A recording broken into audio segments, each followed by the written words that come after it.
नमस्कार, मैं हूं प्रवीण और आप देख रहे हैं अपना सबसे विश्वसनीय चैनल इंडिया टाइम 24 न्यूज। आने वाली 22 जनवरी को अयोध्या में राम मंदिर उद्घाटन समारोह है और मेरे ख्याल से ये हिंदुस्तान का बहुत बड़ा और ऐतिहासिक समारोह होने वाला है, क्योंकि इसमें देश के बड़े बड़े नेता, बड़े बड़े बिजनेसमैन, बड़े बड़े संत, बड़े बड़े महात्मा पहुंचने वाले हैं। और आम आदमी के तो छोड़िए, वीआईपी के लिए भी जगह बहुत कम पड़ने वाली है, क्योंकि वहां पर वीवीआईपी की भीड़ इतनी ज़्यादा होगी कि हमें और आपको तो जाने का मौका ही नहीं मिलेगा, क्योंकि वहां पर होटल्स की बुकिंग फुल हो चुकी है, ट्रेन की टिकट फुल हो चुकी हैं, फ्लाइट्स नहीं मिल रही हैं और एक आम आदमी के लिए ये समझिए कि नामुमकिन है वहां पहुंचना अंदर। और यही वजह है कि मोदी जी ने खुद कह दिया है कि अपने अपने मंदिरों में, अपने अपने घरों में राम मंदिर के उद्घाटन का जश्न मनाए। और इसके साथ ही पूरे हिंदुस्तान में जितने भी हिंदू धर्म से जुड़े हुए लोग हैं, जितने भी सनातनी धर्म के लोग हैं, सब लोगों में बहुत सी उत्साह है, बहुत खुशी है और सभी लोग जश्न में डूबे हुए हैं, क्योंकि 500 सालों के इंतजार के बाद अयोध्या में भगवान राम का भव्य मंदिर बनकर तैयार है। लेकिन देश के 4 शंकराचार्य उन्होंने मना कर दिया है राम मंदिर उद्घाटन में जाने से। राम मंदिर उद्घाटन समारोह का अगर एक तरह से कहें तो बहिष्कार कर दिया है शंकराचार्यों ने। उन्होंने कहा है कि मंदिर का जो उद्घाटन हो रहा है वो शास्त्रों के अनुसार नहीं है।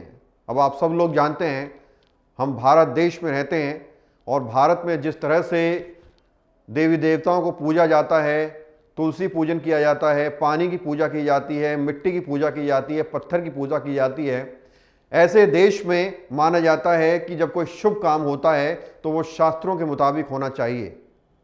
इसलिए जो शंकराचार्य हैं उन्होंने उद्घाटन में जाने से इनकार कर दिया है। जो तर्क दिया है उन्होंने कहा है कि जो उद्घाटन हो रहा है वो शास्त्रों के अनुसार नहीं हो रहा है। लेकिन जो भक्त लोग हैं सोशल मीडिया पर इन शंकराचार्यों को हिंदू विरोधी बताने लगे हैं। आखिरकार वही हुआ जिसका डर था, जिसका अंदेशा था। संसद का जब उद्घाटन हुआ था तो विपक्ष ने कहा था कि ये जल्दबाजी हो रही है, मोदी जी अपना प्रचार कर रहे हैं, क्योंकि उसमें राष्ट्रपति को बुलावा नहीं दिया गया, संसद का उद्घाटन राष्ट्रपति के हाथों नहीं कराया गया। इस पर भी सवाल उठ रहे थे। और अब जब मंदिर के उद्घाटन समारोह का मौका है तो भी विपक्ष कह रहा है कि मोदी जी और संघ का ये कार्यक्रम है, हम लोग उसमें नहीं जाएंगे। मोदी जी फायदा उठाना चाहते हैं चुनाव से पहले। इस तरह के आरोप कांग्रेस के नेता और विपक्ष के नेता लगातार लगा रहे हैं भारतीय जनता पार्टी पर। अब खुद संत, जो 4 बड़े शंकराचार्य हैं देश के, वो संत, वो शंकराचार्य, वो लोग ये कह रहे हैं कि हम लोग इस उद्घाटन में नहीं जा सकते। खुद संत इस चीज का विरोध कर रहे हैं। और ये मैं नहीं कह रहा हूं, ये कह रहे हैं संत, ये कह रहे हैं शंकराचार्य कि शास्त्रों के अनुसार उद्घाटन नहीं हो रहा है। अब मुझे तो शास्त्रों की इतनी ज़्यादा नॉलेज है नहीं, इतना ज़्यादा ज्ञान मुझे है नहीं, क्योंकि मैंने तो अपना जो है पत्रकारिता की पढ़ाई की है, या फिर डिग्री डिप्लोमा जो मैंने किया है वो किया है, एमए जो किया है डिग्री वो किया है। इतना ज़्यादा शास्त्रों का मुझे ज्ञान नहीं है कि मैं आपको बता सकूं कि मोदी जी सही हैं या फिर ये शंकराचार्य सही हैं। लेकिन जो खबर है उसके आधार पर ये वाली खबर मैं आपको बनाकर दिखा रहा हूं। स्वामी श्री निश्चलानंद सरस्वती, स्वामी श्री भारती कृष्ण जी, स्वामी श्री अविमुक्तेश्वर आनंद जी, स्वामी श्री सदानंद महाराज जी, ये चारों शंकराचार्य नहीं जा रहे हैं। और क्यों नहीं जा रहे हैं, इनकी तरफ से तर्क दिया गया है और ये कहा गया है कि शास्त्रों के अनुसार मंदिर का उद्घाटन नहीं किया जा रहा। अब आप सुनिए कि चारों शंकराचार्य राम मंदिर उद्घाटन में क्यों नहीं जा रहे। आपको आज ये वीडियो बहुत ही ध्यान से देखना चाहिए, क्योंकि जो शंकराचार्य, जिन्हें इतना ज्ञानी माना जाता है, जिनके बारे में कहा जाता है कि इनसे ज़्यादा ज्ञान हिंदू धर्म के बारे में किसी को नहीं है, वो शंकराचार्य कह रहे हैं कि राम मंदिर पर तो राजनीतिकरण हो रहा है, शास्त्रों के अनुसार उद्घाटन हो ही नहीं रहा है, इसलिए हम जा नहीं रहे हैं। और बहुत दिनों से ये चला भी आ रहा है सोशल मीडिया पर कि संत मना कर रहे हैं। वो संत जो खुद राम मंदिर बनाने के पक्ष में थे, वो महात्मा मना कर रहे हैं राम मंदिर के उद्घाटन में जाने के लिए। और मैं ये नहीं कह रहा हूं कि सभी लोग मना कर रहे हैं, लेकिन कुछ चुनिंदा लोग इसमें जाने से इनकार कर रहे हैं। अब आप सुनिए, ये जरा स्पीच सुनिए। चारों शंकराचार्य वहां पर नहीं जा रहे हैं। कारण क्या है, क्यों नहीं जा रहे हैं? किसी राग द्वेष के कारण नहीं, बल्कि शंकराचार्यों का ये दायित्व है कि वो शास्त्र विधि का पालन करें और करवाएं। अब वहां पर शास्त्र विधि की उपेक्षा हो रही है। सबसे पहली उपेक्षा क्या है कि मंदिर अभी पूरा बना नहीं और प्रतिष्ठा की जा रही है। कोई ऐसी परिस्थिति नहीं है कि अपने को अचानक कर देना पड़े। ये हमको कहना ही पड़ेगा पूछे जाने पर कि ये ठीक नहीं है। अब यही हम कह रहे हैं तो हमको कहा जा रहा है कि ये लोग तो विरोधी हैं, एंटी मोदी हैं। इसमें एंटी मोदी की क्या बात है? हम एंटी मोदी नहीं है, लेकिन हम एंटी धर्मशास्त्र भी नहीं होना चाहते। धर्मशास्त्र के अकॉर्डिंग ही हम स्वयं चलना चाहेंगे और अपनी जनता को भी चलाना चाहेंगे, क्योंकि हमको धर्मशास्त्र से पुण्य पाप का बोध होता है। राम है ये किसने हमको बताया? हमारे धर्मशास्त्र। तो देखिए, बहुत बड़ी बात है कि ये लोग कह रहे हैं कि मंदिर अधूरा है। हम कौन हैं? हम हिंदू हैं और भगवान राम हमारे पूजनीय हैं, और अगर कोई धर्म का काम करता है तो उसमें राजनीतिकरण नहीं होना चाहिए। इस तरह की बातें हो रही हैं। कांग्रेस का कहना है कि देश में शंकराचार्यों को अपमानित किया जा रहा है। कांग्रेस नेता दिग्विजय सिंह क्या कह रहे हैं, आप जरा ये सुनिए। कह रहे हैं कि राम मंदिर हम बना रहे हैं, कांग्रेस तो बेकार बात करते हैं। राम मंदिर बन रहा है हमारे लोगों के चंदे से।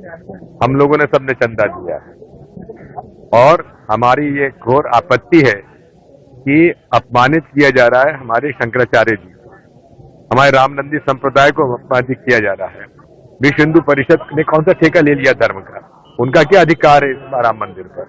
ये हम लोगों का पैसा है, हम लोगों का चंदा है। और नरसिम्हा राव जी ने रामालय न्यास बनाया था, चारों शंकराचार्य जी और रामानंदी संप्रदाय के प्रमुख रामनेशाचार्य जी स्वामी जी, इनका रामालय ट्रस्ट बनाया जो आज भी कायम है। उसको अधिकार क्यों नहीं दिया निर्माण का? और ये तो वो लोग हैं, चंपत राय क्या है? विश्व हिंदू परिषद के एक प्रचारक हैं, और जिन्होंने की जमीन का घोटाला किया है, ऐसे व्यक्ति को उन्होंने प्रमुख बनाया हुआ है। और जो अपमानित कर रहा है, धर्म को बांट रहा है, धर्म गुरुओं को बांट रहा है, रामानंदी संप्रदाय और शंकराचार्य जी के बीच में खाई पैदा कर रहा है। अगर रामानंदी संप्रदाय को देना चाहते, हम सब चाहते हैं दे जाए, लेकिन उनका अधिकार नहीं है विश्व हिंदू परिषद का। वहां की पूजा भी निर्मोही अखाड़ा करता था, उसका अधिकार क्यों छीना गया है? ये लोग बांटने के अलावा इनके पास कोई काम नहीं है। पहले धर्म के नाम पर बांटा हिंदू मुसलमानों को, अब भगवान राम को बांटने की कोशिश कर रहे हैं। शंकराचार्य जी और रामानंदी संप्रदाय के लोगों का आपस में खाई पैदा कर रहे हैं। फूट डालो राज करो, ब्रिटिश हुकूमत की जो पॉलिसी थी वो आज भाजपा, संघ और विश्व हिंदू परिषद चला रही है। प्राण प्रतिष्ठा कार्यक्रम का कड़े शब्दों में विरोध करते हुए पूरी पीठ के शंकराचार्य स्वामी निश्चलानंद सरस्वती ने कहा कि हम इस कार्यक्रम में ताली बजाने थोड़ी जाएंगे। स्वामी निश्चलानंद समेत चारों शंकराचार्यों ने वीडियो जारी किया और मीडिया में खूब वायरल हो रहा है इनका वीडियो। उन्होंने कहा है कि रामलला की प्राण प्रतिष्ठा में शामिल होने के लिए न्योता तो मिला है, लेकिन इसमें उन्हें सिर्फ एक आदमी के साथ आने के लिए कहा गया है। अब जरा सोचिए, इतना बड़ा कार्यक्रम है और इतने बड़े शंकराचार्य हैं, उन लोगों को इनविटेशन भेजा जाता है इतने बड़े कार्यक्रम में और ऐतिहासिक कार्यक्रम है। उनसे कहा जाता है कि सिर्फ एक आदमी के साथ आना है। और अगर आपको भी कहीं से इनविटेशन आता है तो आप ये मान लीजिए घर में 10 मेंबर हैं या 5 मेंबर है और आपसे कहा जाता है कि आना ज़रूर है लेकिन सिर्फ एक आदमी के साथ आना है, तो आपको कैसा लगेगा? निश्चलानंद ने यहाँ तक कह दिया कि अगर 100 आदमी के साथ भी मुझे आने का न्योता मिला होता तब भी मैं इस कार्यक्रम में नहीं जाता। उन्होंने आगे कहा कि मोदी वहां मूर्ति को स्पर्श करें और वह खड़े होकर ताली बजाएं और जय जयकार करें, यह मुमकिन ही नहीं है। उन्होंने आगे कहा कि भगवती सीता को पहले अपनी बड़ी बहन मानते थे, लेकिन वह खुद छोटी बहन बनना पसंद करती है। उनके इस रिश्ते को कोई तोड़ नहीं सकता। ऐसे में मुझे अयोध्या से कोई परहेज नहीं है, लेकिन राजनीतिकरण के कारण मैं वहां नहीं जाना चाहता, क्योंकि शास्त्रों के अनुसार इसका उद्घाटन नहीं हो रहा है। हम लोग तालियां बजाने वहां नहीं जाएंगे। और दूसरी तरफ वो कह रहे हैं कि राम से कोई बैर नहीं है, राम मंदिर से कोई बैर नहीं है, हमारा रिश्ता उनसे दिल का जुड़ा हुआ है और हम उनको उतना ही मानते हैं जितना पहले मानते थे, लेकिन इस कार्यक्रम में नहीं जाएंगे। अब लेंगे एक बहुत ही छोटा सा ब्रेक और ब्रेक के बाद इसी खबर पर जल्द लौटेंगे। भगत चंद्रा हॉस्पिटल विश्व की सभी आधुनिक और बुनियादी सुविधाओं से परिपूर्ण एक world class multi speciality hospital Mahavir enclave Palam Dabri road पर स्थित साउथ वेस्ट दिल्ली का एकमात्र मल्टी स्पेशलिटी हॉस्पिटल, जहां 24 घंटे आपकी सेवा में उपलब्ध हैं वेल क्वालिफाइड डॉक्टर्स और हेल्पिंग स्टाफ। डॉक्टर CM भगत द्वारा स्थापित भगत चंद्रा हॉस्पिटल आपकी सेहत का ख्याल रखना ही इसकी प्राथमिकता है, वो भी अफोर्डेबल रेट्स में। ब्रेक के बाद आपका स्वागत है। शारदा पीठ के शंकराचार्य सदानंद सरस्वती ने भी प्राण प्रतिष्ठा के तौर तरीके पर सवाल खड़े किए हैं। उन्होंने कहा है कि यह कार्यक्रम राम मंदिर का नहीं है, बल्कि वोटों का है। उन्होंने कहा कि पोष के अशुभ महीने में प्राण प्रतिष्ठा का कोई कारण नहीं है। शंकराचार्य ने कहा कि यह सीधे तौर पर बीजेपी के राजनीतिक हित को साधने वाला कार्यक्रम है। सदानंद सरस्वती के इस वीडियो को कांग्रेस की राष्ट्रीय प्रवक्ता सुप्रिया श्रीनेत ने फेसबुक पर शेयर किया है। हिंदू महासभा उत्तर प्रदेश ने भी एक वीडियो शेयर किया है। यह वीडियो श्रृंगेरी मठ के शंकराचार्य जगत गुरु स्वामी भारती तीर्थ का बताया जा रहा है। वीडियो में दावा किया जा रहा है कि राम लला की प्राण प्रतिष्ठा में शंकराचार्य नहीं जाएंगे। इसमें कहा गया है कि हिंदू समुदाय को बेवकूफ बनाने और लोकसभा चुनाव से पहले प्रोपेगेंडा खड़ा करने के लिए यह बीजेपी का प्रायोजित कार्यक्रम है।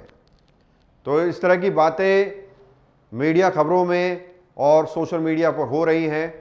एक तरफ जहां देश का बहुत बड़ा आवाम, बहुत बड़ी पॉपुलेशन इस मंदिर को लेकर बेहद उत्साहित है, तो वहीं दूसरी ओर कुछ लोग ऐसे भी हैं जो इसका विरोध कर रहे हैं अलग अलग रीजंस के साथ। इसके साथ ही विपक्ष के तमाम नेता कह रहे हैं कि लोकसभा चुनाव से पहले मोदी का ये बहुत बड़ा कार्यक्रम है और ये कार्यक्रम भगवान राम के लिए नहीं है, राम मंदिर के लिए नहीं है, ये सिर्फ वोट के लिए है, क्योंकि अभी 2-3 महीने के बाद लोकसभा चुनाव भी होने हैं और ये माना जा रहा है कि इस मंदिर के निर्माण से भारतीय जनता पार्टी को वोटिंग में एक बहुत बड़ा फायदा होने वाला है। अब ये सही है, ये गलत है, जो भी बातें हो रही हैं आप इसे अपने नज़रिए से देख सकते हैं और इसके लिए आप इस रिपोर्ट के नीचे कमेंट भी कर सकते हैं। बहरहाल इस खबर में इतना ही। देश और दुनिया की तमाम खबरों के लिए आप बने रहिए हमारे साथ और देखते रहिए इंडिया टाइम 24 न्यूज़। खबरों से खबरदार रहने के लिए चैनल को सब्सक्राइब करें और प्रेस करें बेल आइकन।